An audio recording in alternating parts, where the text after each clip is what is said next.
اگلا باب ہے حاکم عادل کا بیان. اللہ تعالیٰ نے ارشاد فرمایا بے شک اللہ تعالیٰ حکم دیتا ہے عدل کا اور احسان کا، اور اللہ تعالیٰ ارشاد فرماتا ہے اور عدل کرو، بے شک اللہ تعالیٰ عدل کرنے والوں سے محبت کرتا ہے. حضرت ابو ہریرہ رضی اللہ تعالی عنہ سے مروی ہے کہ حضور صلی اللہ علیہ وسلم نے فرمایا 7 لوگوں کو اللہ تعالیٰ اس دن اپنے سائے میں لے لے گا جس دن اس کے سائے کے علاوہ کوئی سایہ نہ ہوگا. ان میں سب سے پہلے نمبر پر ہے عدل کرنے والا حکمران، انصاف پسند.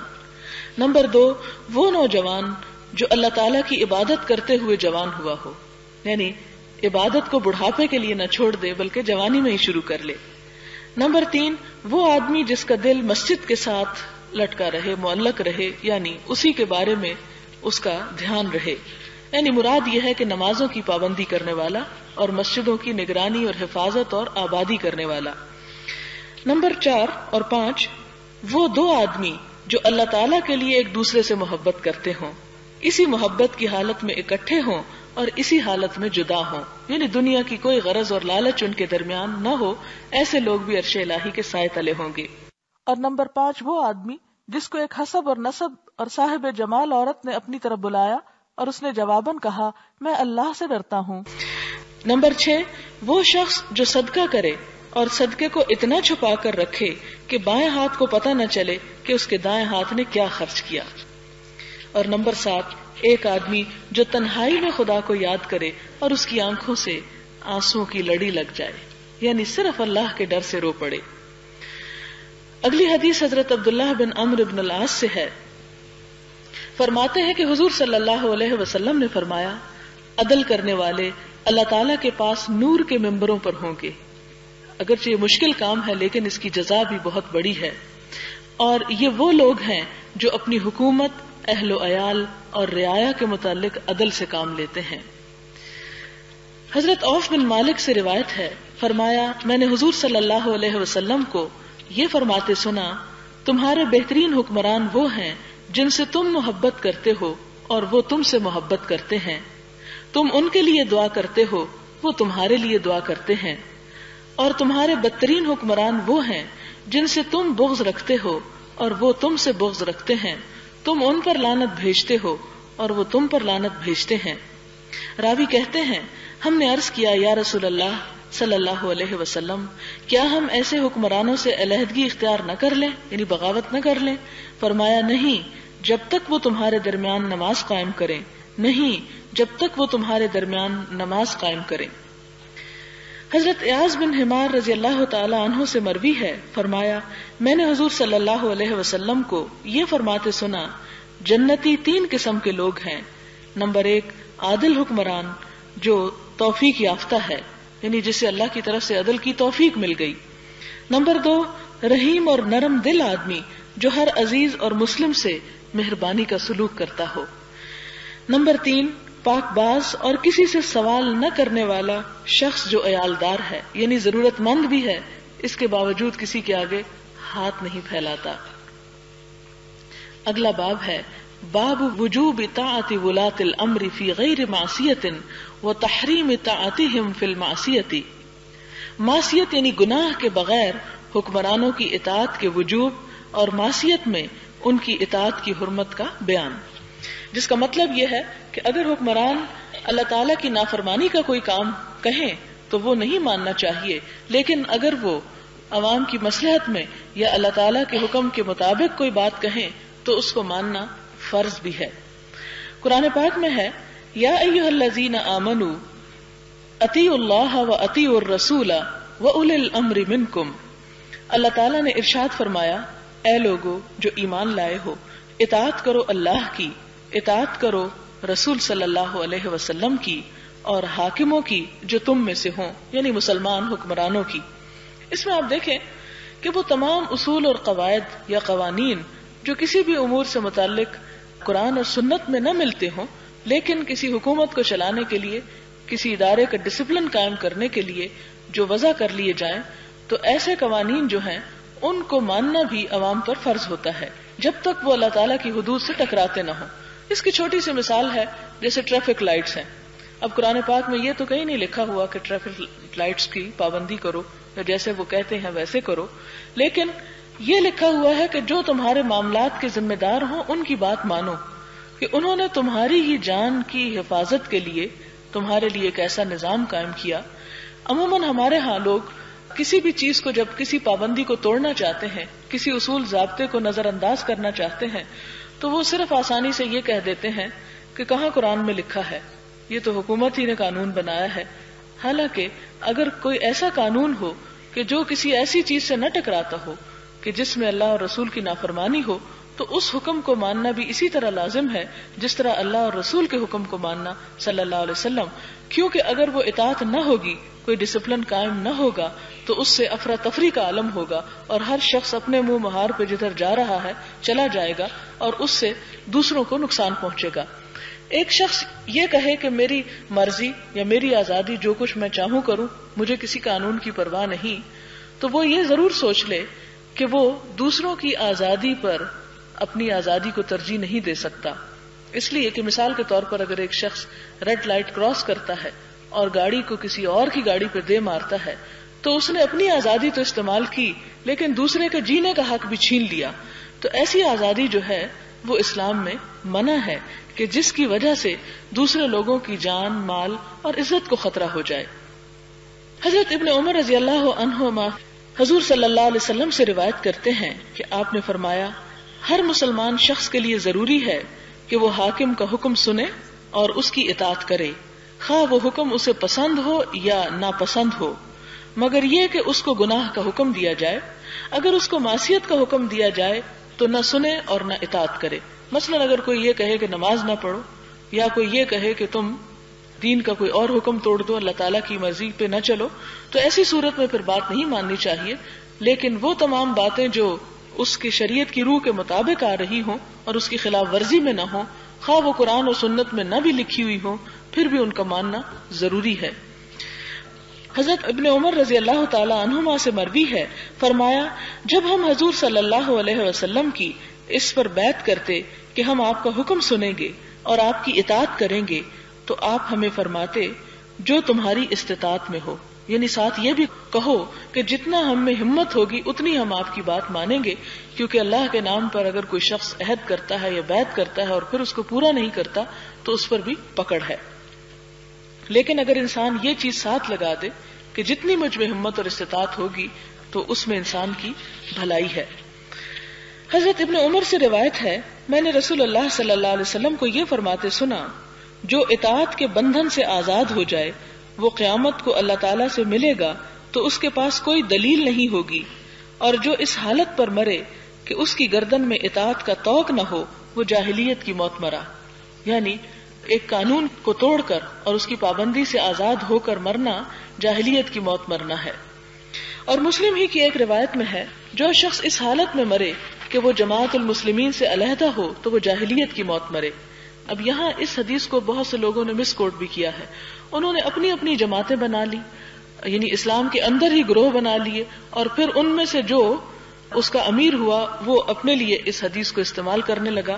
تو بات یہ ہے کہ اسلام میں حاکم یا امیر کی جو ڈیفینیشن ہے اس میں یہ بات آتی ہے کہ امیر وہ ہے جو حد قائم کر سکے۔ حد قائم کرنے سے مراد یہ ہے کہ جو ایک قانون کو نافذ کر سکے۔ اب جو جماعتوں کے امیر ہیں، جیسے کسی بھی دینی جماعت کے یا کسی بھی آرگنائزیشن کے، وہ اس حکم میں نہیں آتے، کیونکہ ان کا کام صرف ایک وقتی ڈسپلن کو قائم کرنا ہوتا ہے، اللہ کی حدود کو جاری کرنا نہیں ہوتا۔ لہٰذا اگر ان کی کوئی ایسی نافرمانی ہو جائے تو اس کی سزا وہ نہیں جو ایک حاکم وقت کی بغاوت کی سزا ہے، یعنی باغی کی سزا آپ سب کو معلوم ہے کہ اسے قتل کیا جا سکتا ہے۔ آپ صلی اللہ علیہ وسلم نے یہ بھی فرمایا کہ سنو اور اطاعت کرو، اگرچہ تم پر کوئی حبشی غلام حاکم بنا دیا جائے جس کا سر خشک انگور جتنا ہو، یعنی وہ دیکھنے میں اس کی کوئی شکل یا ہیبت نہ ہو، لیکن اگر اس کی بیعت کر لی گئی ہے، اسے چن لیا گیا ہے، تو پھر اس کی بات تمہیں ماننا لازم ہوگی۔ حضرت ابو ہریرہ سے روایت ہے کہ آپ صلی اللہ علیہ وسلم نے فرمایا، تم پر سننا اور اطاعت کرنا ضروری ہے، آسانی میں بھی اور تنگی میں بھی، تمہاری پسند میں بھی اور ناپسند میں بھی، اور اس حالت میں بھی کہ تم پر کسی کو ترجیح دی جائے۔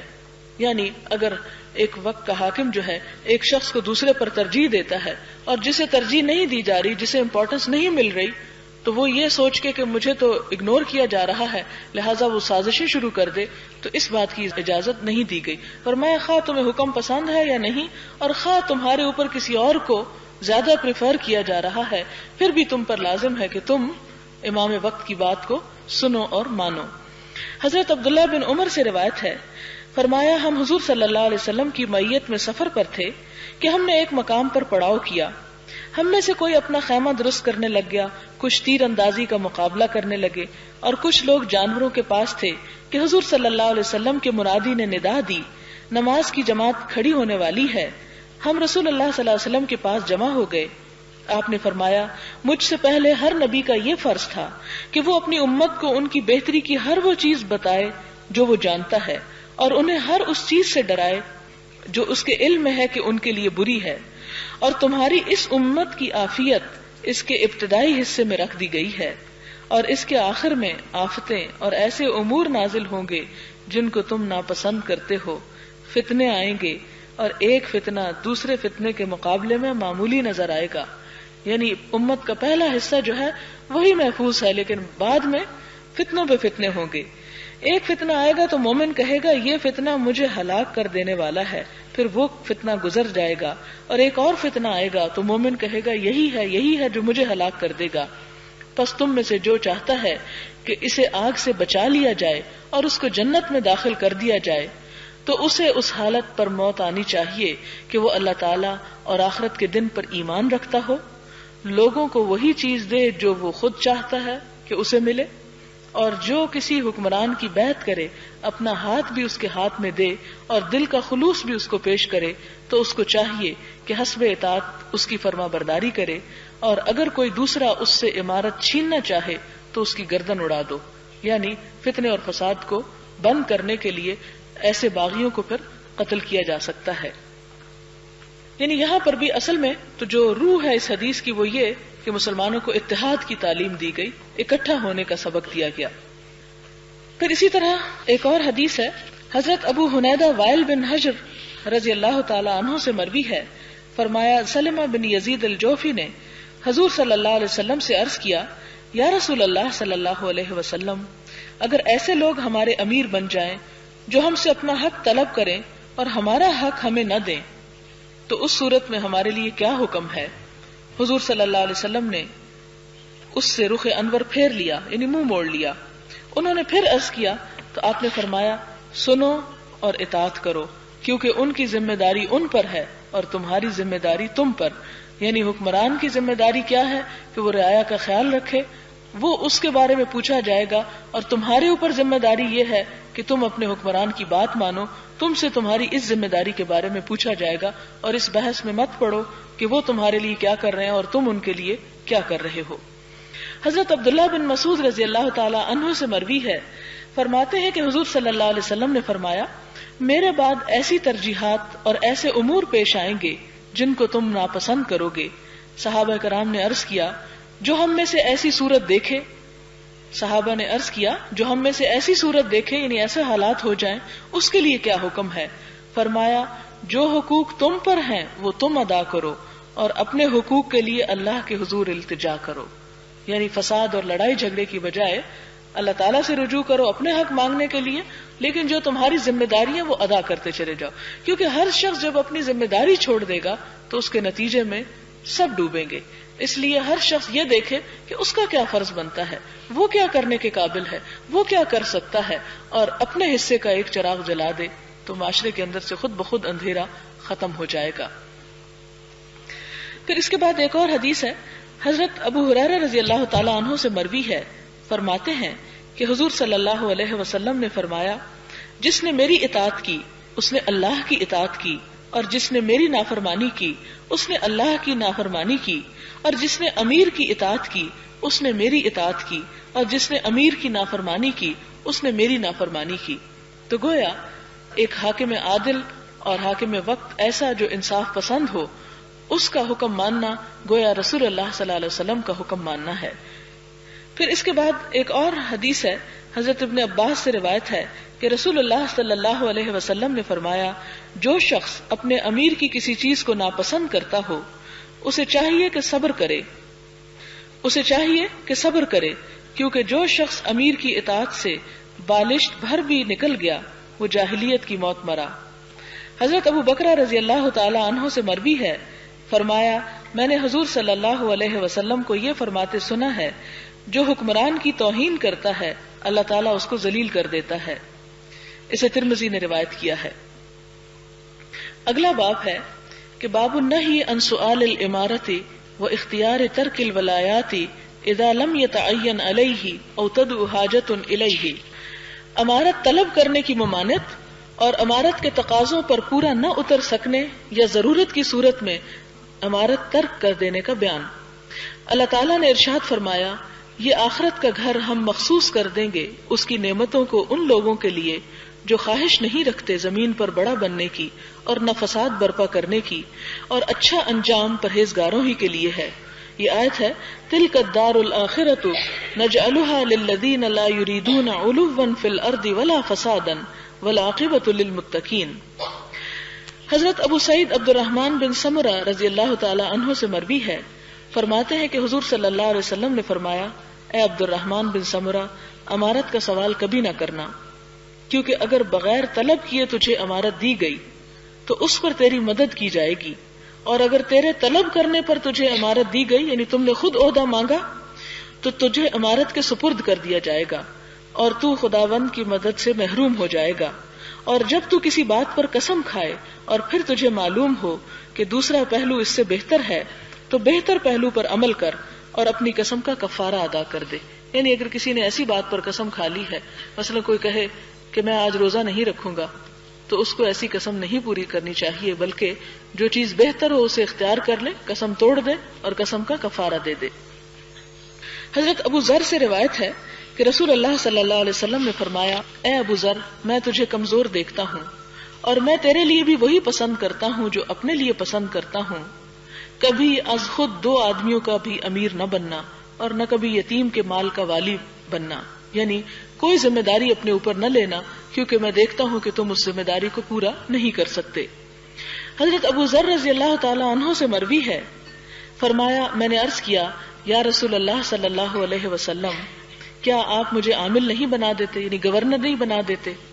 حضور صلی اللہ علیہ وسلم نے اپنا دست اقدس میرے کندھے پر مارا اور فرمایا، اے ابو ذر، تم کمزور ہو، اور وہ امارت یعنی یہ گورنری ایک امانت ہے، اور وہ قیامت کے دن رسوائی اور ندامت کا باعث ہوگی، یعنی اگر تم اس حق نہ ادا کر سکے، مگر اس شخص کے لیے نہیں جو اس کو حق کے ساتھ حاصل کرے اور اس کے تمام حقوق ادا کرے، وہ تو رب عرش کریم کے سائے تلے ہوگا۔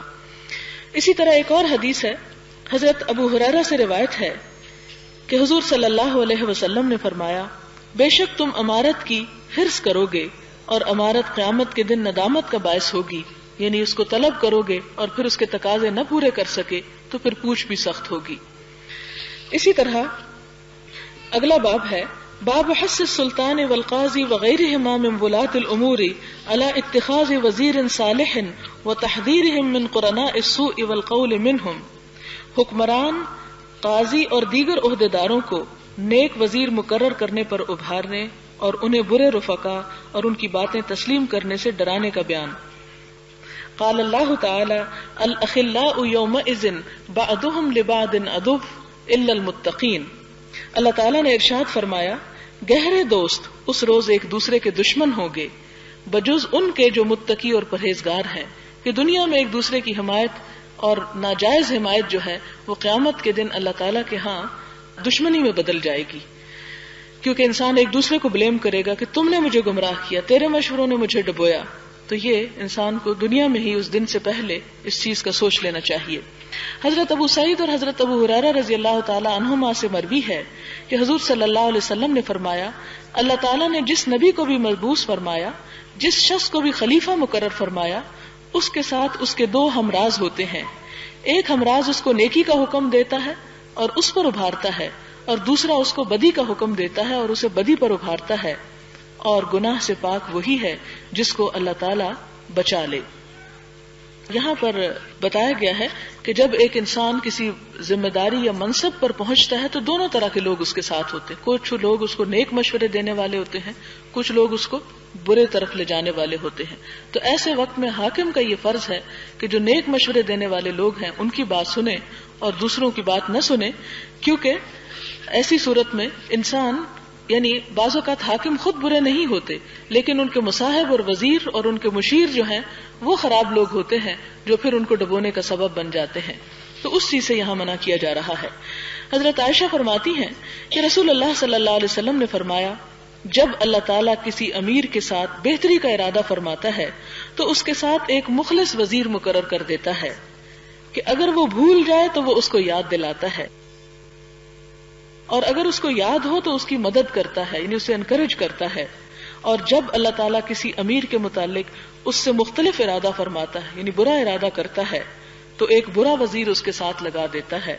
اگر امیر بھول جائے تو وہ یاد نہیں دلاتا, اور اگر اسے یاد ہو تو وہ اس کی مدد نہیں کرتا, یعنی وہ اسے ڈبونے کا سبب بنتا ہے.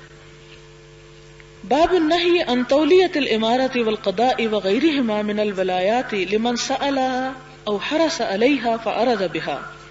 سوال کرنے اور حرص رکھنے والے کو امارت, قضاء اور دیگر عہدے دینے کی ممانعت, یعنی ایسے لوگوں کو عہدے نہیں دینے چاہیے جو اس کے حریص ہوں یا اس کو مانگے یا اس کو لینے کے لیے دوسروں سے سفارش کروائیں. حضرت ابو موسیٰ اشعری رضی اللہ تعالی عنہ سے روایت ہے, فرمایا میں اور میرے چچا زاد بھائیوں میں سے 2 آدمی حضور صلی اللہ علیہ وسلم کی خدمت میں حاضر ہوئے. ان میں سے ایک نے عرض کیا, یا رسول اللہ صلی اللہ علیہ وسلم, جن علاقوں کا اللہ تعالیٰ نے آپ کو والی بنایا ہے ان میں سے کسی علاقے کا ہمیں امیر بنا دو.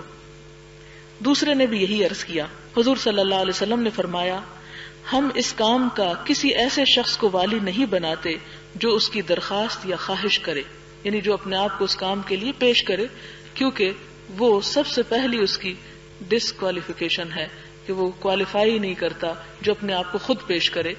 ہاں اگر اس کے اوپر ذمہ داری آ پڑے تو پھر اگر وہ کمزور بھی ہے تو اللہ تعالیٰ اس کی مدد کرے گا اگر اس کی نیت درست ہے. دعا کر لیتے ہیں. سبحان اللہ والحمد للہ ولا الہ الا اللہ واللہ اکبر ولا حول ولا قوة الا باللہ العلی العظیم. اللهم صل على محمد وعلى آل محمد كما صليت على إبراهيم وعلى آل إبراهيم إنك حميد مجيد. اللهم بارك على محمد وعلى آل محمد كما باركت على إبراهيم وعلى آل إبراهيم إنك حميد مجيد. ربنا ظلمنا أنفسنا وإن لم تغفر لنا وترحمنا لنكونن من الخاسرين. ربنا لا تزغ قلوبنا بعد إذ هديتنا وهب لنا من لدنك رحمة إنك أنت الوهاب. ربنا هب لنا من أزواجنا وذرياتنا قرة أعين واجعلنا للمتقين إماما. ربنا لا تؤاخذنا إن نسينا أو أخطأنا. ربنا ولا تحمل علينا إصرا كما حملته على الذين من قبلنا. ربنا ولا تحملنا ما لا طاقة لنا به واعف عنا واغفر لنا وارحمنا أنت مولانا فانصرنا على القوم الكافرين.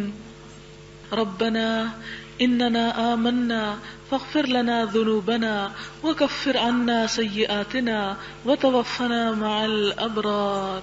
يا حي يا قيوم برحمتك نستغيث. لا إله إلا الله أنت الحليم الكريم.